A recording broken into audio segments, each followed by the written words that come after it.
My name is Bill Fisher. This demo covers character illustration using Adobe Animate. Okay, you see that I have my sketch in here, and I put that on a layer called Sketch, locked it, and it's in line with all the other layers that I'm creating for this scene. Let's make a new layer, and let's start with the head. I will put a keyframe right here because I want to draw in line with the rest of the keyframes. And let's get the oval tool. We'll set the line to black and the fill to none. I'm going to set the stroke to 2. There are 2 ways we can draw this oval. One, as a grouped object. When I do that, I get a blue box around it. That means I can draw other objects on top of it and select each object separately. I can also draw it as an ungrouped object,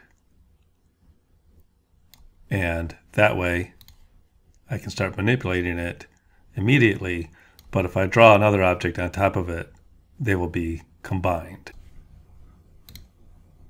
Select it, the transform tool, and get it lined up. I can use the arrow keys, which I'm clicking right now. I'm going to get my selector tool, double click on that line to make sure I have it, and I'm going to group. It's very important to group these objects at this point so that we can draw overlapping objects and select them separately. The next thing I'm going to create is this hair. I'm going to enlarge that so I can get a good look at it.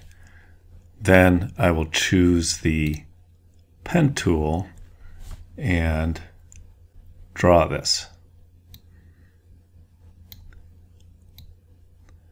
You can see I'm using as few points as I can. I'm getting it roughed in with just a few points. Now I'm going to fix it up. I'm going to turn off this sketch and just work my way around and see if I can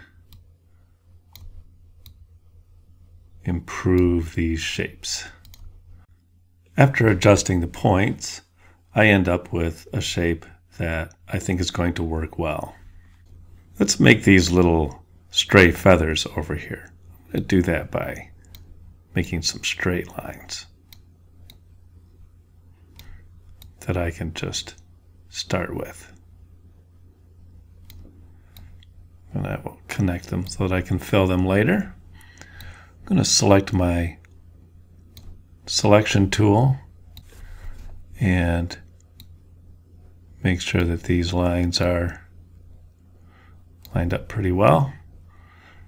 Then I can simply bend them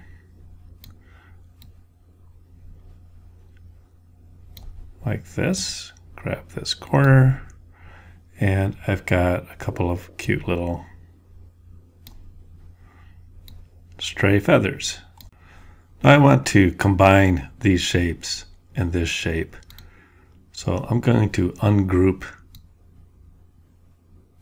the oval, and now they're all kind of together. I could get rid of this line. I don't think I want it.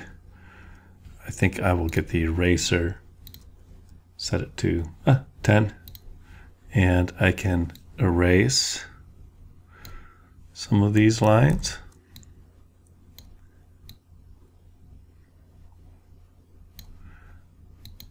That I don't want. And some of the remaining ones I will be able to just choose and delete. And that looks pretty good. Okay, let's fill this head with some color. I'll choose the paint bucket tool. I want to choose close large gaps. That means I don't necessarily have to have all my gaps perfectly between my line ends. Let's get a color from the swatches. I think I'm going to choose this color and fill. Looks like I'm going to need to get this area separately. If I wanted to change the line color, I can get the ink bottle tool, choose a different color, and then select these lines, and you see it changes the line colors. I'm going to leave them black. I might want to let this little hairdo move independently of the head. So what I'm going to do is select it, double click the line. You can see I have all of it.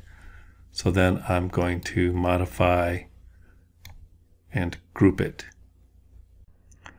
If I want to fill this shape, I can double click on the group, and then using the paintbrush, I can choose a swatch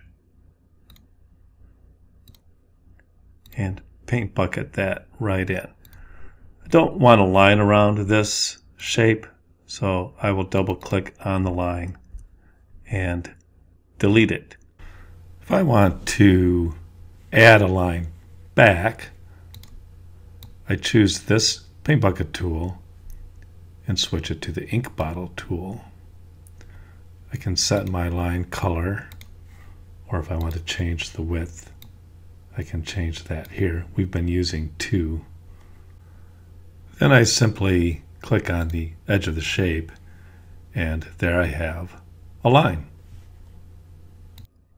To get back out of the group, I can simply follow the breadcrumbs and go back into the scene. When I clicked out of the group, the color changed. That's because of this paper texture layer. It's affecting the color. What I'm going to do is move the head above it, and I think I'll make sure all of my characters are above that paper texture so that I can preserve the colors, and it will help them to pop out off of the background as well. If I want to change the color or the thickness of a line, I can go to Properties, choose a new color, and choose a new stroke. If I want to change the fill, I can also go to Properties and I can change the fill. Let's put some shading on this head. I'll do that using the paintbrush tool. I'm going to make the size of the brush quite large. Choose a color from the swatches, and then I'm going to select the head.